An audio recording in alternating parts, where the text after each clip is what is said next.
Welcome to red TV అండి. ఇంకా current national issue, international ఇష్యూకి వద్దాం. ఇండియా గురించి వద్దాం. మన international policy, foreign policy fair గా ఉంది. మనం నామ్లో భాగం అంటే యుఎస్ గ్రూప్ లో కానీ యుఎస్ఎస్ఆర్ గ్రూప్ లో కానీ friends com.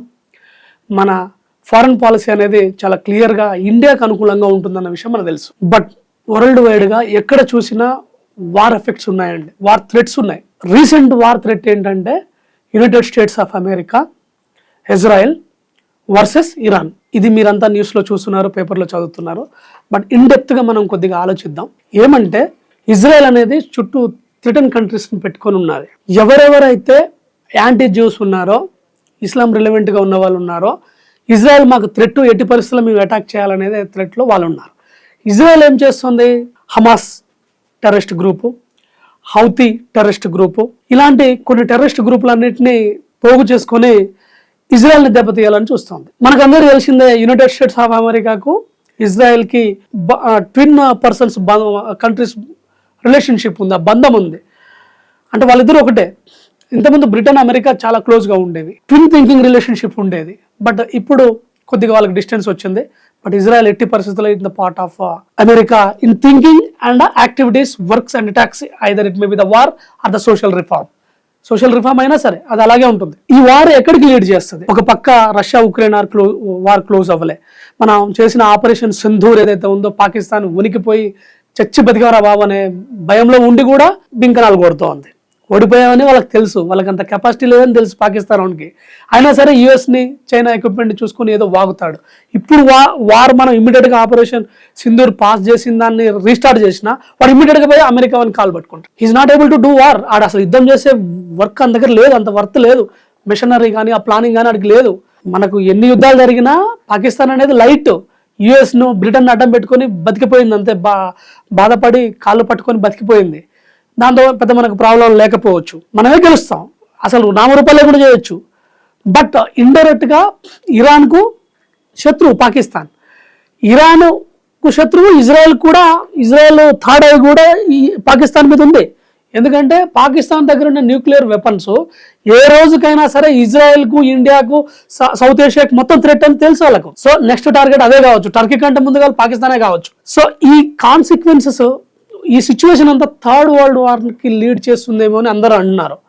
But in my perception, in my ideology, sociology ప్రకారం మనం మాట్లాడితే already third world war start అయిందనే మనం అనుకోవచ్చు. ఎందుకంటే వరల్డ్ వార్ 1లో కాంపిటీషన్, ఒక సైడ్ అలీడ్ పవర్ అని ఉంది, ఒక సైడ్ ఏమో axis power, either the central powers. ఇటు వచ్చి ఇటు సైడ్ అటు సైడ్ ఒక 4-5 కంట్రీస్ పార్టిసిపేట్ చేస్తేనే వరల్డ్ వార్ 1 అయింది. వరల్డ్ వార్ 2లో కూడా అటు సైడ్ 3, ఇటు సైడ్ ఒక 4. అలీడ్ పవర్స్ బ్రిటన్ లీడ్ చేసింది ఒక 4, యాక్సెస్ పవర్స్ జర్మనీ లీడ్ చేసింది ఒక 4. ఒక 4 కంట్రీస్, 8 టోటల్గా, 4 వన్ సైడ్ టోటల్ 8 కంట్రీస్ యుద్ధంలో పార్టిసిపేట్ చేస్తున్నాయంటే అది వరల్డ్ వార్ కింద ట్రీట్ చేసాం. ఫస్ట్, సెకండ్ వరల్డ్ వార్ అయితే 1914 నుంచి 18 ఒకటి, 1913 నుంచి 1945 ఒకటి. బట్ ఇప్పుడు కూడా more than 8 countries war been directly, indirectly involved in the war. But officially third world war అని ఎవరు అనౌన్స్ చేయడం లేదు. దానికి ఖచ్చితంగా చాలా దారుణాలు జరిగే అవకాశం ఉంది. But India is safe.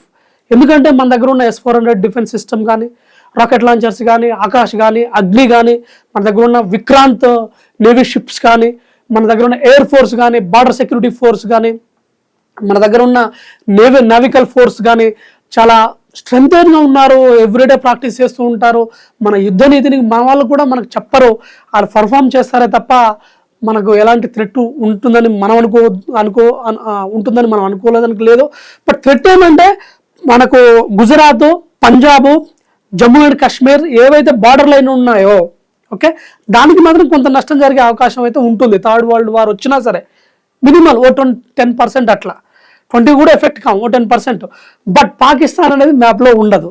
I'm confirm. నేను చాలా కన్ఫర్మ్గా చెప్పేది ఏంటంటే, నేనే కాదు, ఎంత పెద్ద సోషల్ అనలిస్ట్ కూడా డెఫినెట్గా పాకిస్తాన్ అనేది ఇంకా డిసప్పియర్ అయ్యి అది కనపడే ఛాన్స్ లేదు. మనం ఏం ఆలోచిస్తున్నాం, పీఓకే మన దగ్గరికి వస్తే బాగుండు కదా అని. బట్ పీఓకేనే కాదు, అసలు పాకిస్తానే ఉండదు. ఈసారి యుద్ధం స్టార్ట్ అయితే మ్యాక్స్ ఇదే జరగాలి. ఈసారి కనుక ఆపరేషన్ సింధూర్ ఆపినట్టు మధ్యలో ఆపితే Indian people can not accept it. Modi గారిని ఒప్పుకోరు. మొన్ననే ఎందుకు ఆపేమనే కాడికి వచ్చింది. ఎందుకంటే ఇది ఒక క్రిమినల్ యాక్టివిటీకి వెళ్తుంది.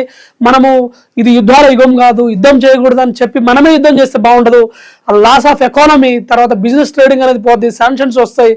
ఒక స్టేబుల్గా మనం హై రీచ్డ్ ఎకనామిక్ గ్రోత్ స్టేటస్లో ఉన్నాం కాబట్టి ఎందుకు డిస్టర్బెన్స్ అని ఆపాం, కానీ ఈసారి అది కుదరదు. Indian national policy, foreign policy is very clear. It's a safety of the nation and the people. అంటే మనకు జనాన్ని, దేశాన్ని కాపాడుకోవడానికి మనం ఏం కావాలో చేస్తున్నాం.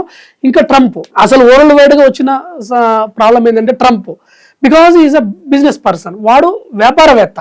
అతనికి ఏం తెలుసు? Loss and profit. So arrogant. నువ్వు ట్రబుల్ ఫేస్ చేసినప్పుడే, according to psychology, pain face చేసినప్పుడే సోషల్ వాల్యూ, హ్యూమన్ వాల్యూ తెలుస్తుంది, మనిషి విలువ తెలుస్తుంది. అతను ఫస్ట్ నుంచే బిలియనీరు, బాగా డబ్బు ఉన్నవాడు, ట్రేడ్ ఉన్నవాడు కాబట్టి అతనికి ఎవరైతే poorer section, middle class section ఉందో వాళ్ళ గురించి అతను పెద్దగా ఆలోచించాడు. ఎందుకంటే అతనికి అవసరం లేదు వాళ్ళతో. ఎవరైతే రిచర్ సెక్షన్, పొలిటికల్ సెక్షన్ ఉందో అది మాత్రమే అతనికి కావాలి. That to he so arrogant, extrovert person. అంటే ఏదన్నా ఫట్ను చెప్పేస్తాడు, మొహం మీద మాట్లాడేస్తాడు, ఫడామని చెప్పేస్తాడు. అతనికి ఏంటి? సిస్టము, పబ్లిక్ అంతా నా కంట్రోల్లో ఉండాలి, నేను తప్పు చేసినా ఒప్పు చేసినా చేయాలి. ఏది మొనార్కీలో లార్డ్స్ బిహేవ్ చేసేవాళ్ళు చూసారా, కింగ్స్, అలాంటి ఒక డిక్టేటర్షిప్ మైండ్ సెట్ని కలిగి ఉన్నాడు అన్నట్టు. ఆరగెన్సీ, స్పీడ్, అతని కోపంలో, యాంగర్నెస్లో ఏం మాట్లాడుతుందో అతనికే తెలియదు. మాట్లాడిన తర్వాత మీడియా వాళ్ళు ఎవరైనా ఏమైనా అడిగారు అనుకోండి, అవును చెప్పాను, ఏంది, what are you talking, that's none of your business, get lost అంటాడు. So he so arrogant, rude and dangerous person. మనం అమెరికా నష్టపోవద్దని చాలా మంది కోరుకునే వాళ్ళు ఉండొచ్చు, కానీ ఇరాన్ని కూడా తక్కువ ఏనడానికి లేదు. ఇరాన్ వెనక రష్యన్ నెట్వర్క్ ఉంది, ఇరాన్ వెనక చైనా నెట్వర్క్ ఉంది. వాళ్ళ ఎక్విప్మెంట్ ఉందా లేదా మన తర్వాత సంగతి, బట్ మోరల్ సపోర్ట్ ఉంది. నువ్వు చెయ్యి, నేను ఉంటానని. వాళ్ళు రావచ్చు, రాకపోవచ్చు, ఆ డేర్ అనేది ఉన్నది. ఖమేనీ మర్డర్ అయ్యారు అని అంటున్నారు, బట్ అది ఎంతవరకు వాస్తవమో తెలియదు. 90% అని బ్రతికే ఛాన్స్ లేదు. నెతన్యాహు కూడా బంకర్లో ఉన్నాడు. ఎవరు? Israel prime minister. So situation is very terrible. యుద్ధానికి చాలా లీడ్ తీస్తుంది. ఎట్టి పరిస్థితుల్లో యుఎస్, ఇజ్రాయెల్, ఇరాన్ వదిలిపెట్టేలా లేవు, ఇరాన్ కూడా తగ్గేలా లేదు.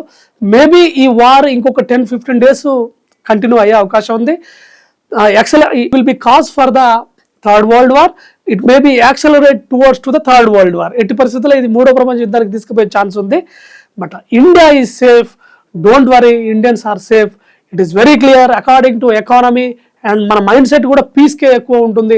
మనం చెస్ బోర్డ్లో మన కైన్స్ నష్టపోకుండా ఎలా మ్యాచ్ గెలవాలో అది నేర్పించిందే ఇండియన్స్. సో మనం ఎక్కువ లాస్ కాకుండా ప్రత్యర్థిని ఎలా లాస్ చేయాలని చూస్తాం తప్ప మనం అందరితో బ్యాలెన్స్ ఫ్రెండ్షిప్ మెయింటైన్ చేస్తాం. ఇరాన్తో ఫ్రెండ్షిప్ ఉంది, ఇజ్రాయెల్తో ఇంకాస్త ఫ్రెండ్షిప్ ఉంది, రష్యా ఫ్రెండ్, ఈవెన్ అమెరికా కూడా. అమెరికా అప్పుడప్పుడు వాగినా ఏదేదో చెప్పి మనం రిస్ట్రిక్షన్ చేయాలని ట్రై చేసినా వాడే రిస్ట్రిక్ట్ చేస్తా అని చెప్తాడు, వాడే వెనక్కి తగ్గుతాడు. మనం జస్ట్ కీ అబ్జర్వర్స్. మన ఎక్స్ప్రెషను, మన చూపుతోనే మన పనులు చేయించుకొని అవతలని కంట్రోల్ చేసే కెపాసిటీ, ఆ మైండ్ సెట్, ఆ సోషల్ నేచర్, ఆ పొలిటికల్ స్టేబుల్ ఫారెన్ పాలసీ మనకు ఉందనుకోవచ్చు. So this is all about the current scenario of the wars all over the world and the globe.